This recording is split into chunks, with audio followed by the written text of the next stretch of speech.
it would be it would fail because you need an affirmative 6. If all 10 showed up, you need 6 to pass it. So the chairman has no extra power to break a tie. At this point, that's correct, and that could be changed. Of course, at that point, it's normally the case. Again, these are things you guys can decide, but the normal pattern is if you give a presiding officer, chair, mayor, whatever the position would be, the power to break ties, that person doesn't normally vote unless there's a tie.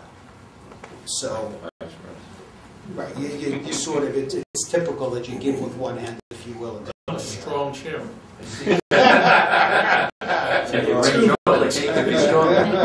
do you feel about that? About which one? About if that, if it's you don't get to vote until you see how the numbers are stacked up. I'll point out to you that the truth is that it's not generally as important when you have an even number. It's actually more important when you have an odd number, and then the chair is the one that's going to break, let's say at 9 members, you break the 4-4 tie is really what happens. If you end up with a tie-breaking vote, and everybody is there and everybody votes, it's going to be 5-4 one way or the other. Yeah, but it's immaterial. I mean, he could be on the minority side of the 5-4 vote. That's right. So, What are you saying, I'm a minority?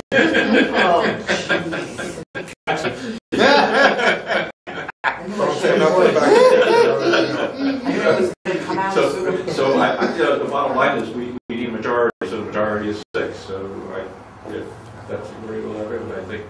Or if there's 8 people, or 9 people, or whatever that majority is. The majority would be, and for this group, it would be 6 now. But the majority here. Exactly.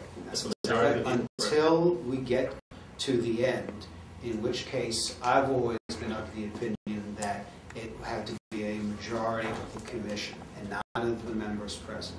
So when it comes down, I mean, I don't care what happens in terms of motions and deciding to set dates for a hearing or when is our next meeting or any of those kinds of things. But when it comes to the end of the line and it's time to approve the report and it is time to place things on the ballot, then it's got to be at minimum a majority of all of the members of the commission, not a majority of the members present.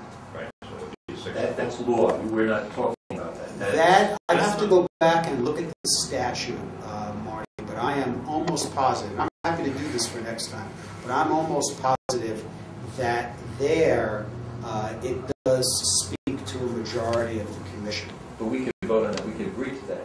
That anything that goes on the ballot must have a majority of the commission. Yeah, you could vote on that too, sure. I'm pretty sure that's what state law requires, and I've always taken that position. And we've never confronted the possibility of less than a majority, but as you may recall, we've always scheduled those end meetings to make sure that everybody could be there.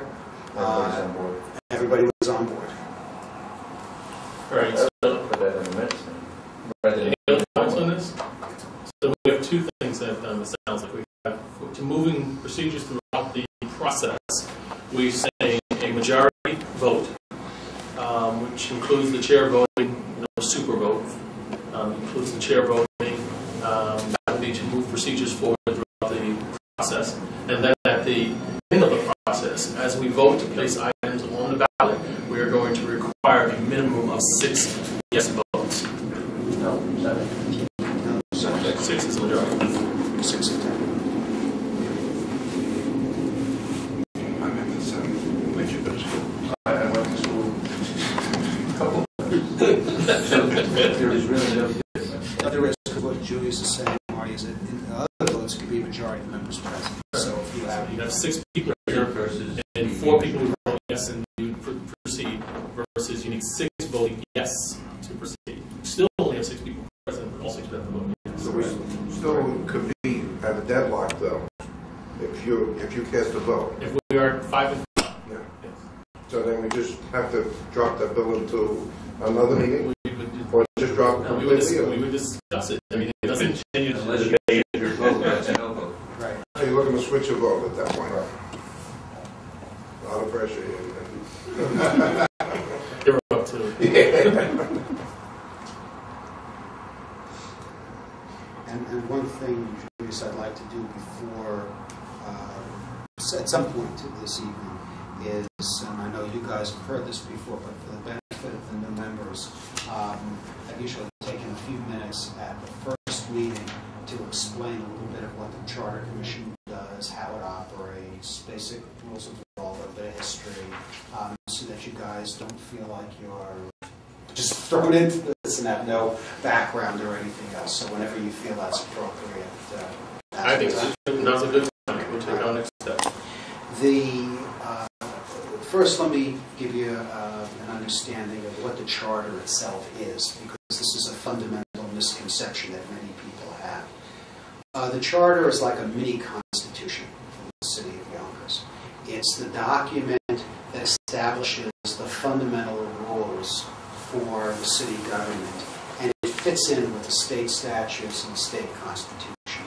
It establishes the form of government in Yonkers. You may have, if you've been following politics in Yonkers over the years, you may have heard some years ago there was the whole idea of creating a strong mayor form of government in Yonkers.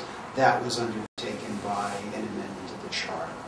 The most important thing to understand is that this group of people, as a Charter Commission, does not have the power to amend the Charter. Nothing that you do can cause the Charter to be amended. The most that you can do is propose an amendment to the Charter, which must be voted on by the people. And the Commission does have the ability, although it has not been exercised in the past, to call for an amendment to be voted on at a special election.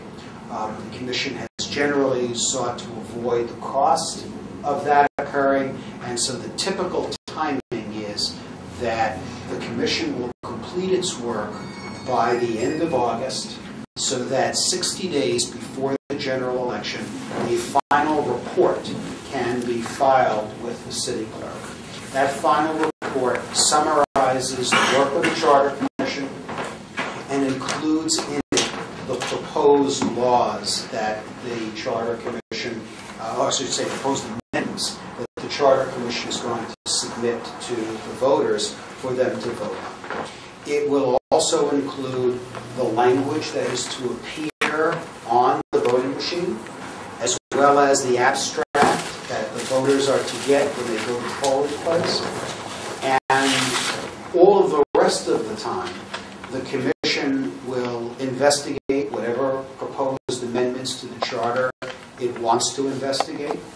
It will instruct me to do whatever legal work is necessary to provide input and advice to you as to what your options are.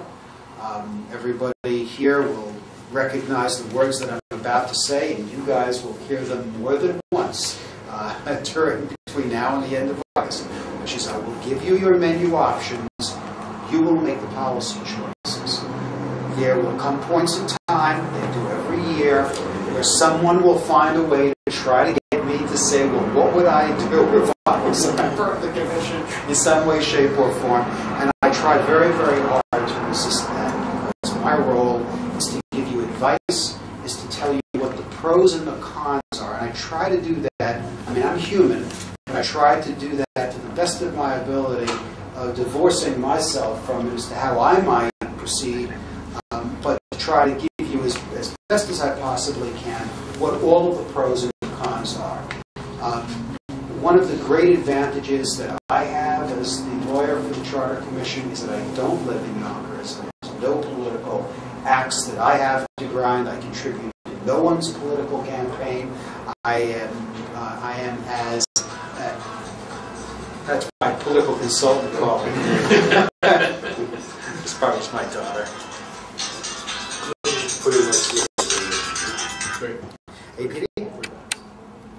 Hi, listen, I'm in a meeting. Can I call you back? Okay, I'll call you back in about an hour or so, all right? Oh, that's my son.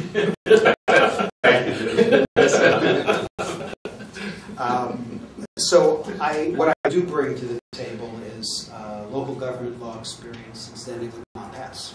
It's not that you would be stopped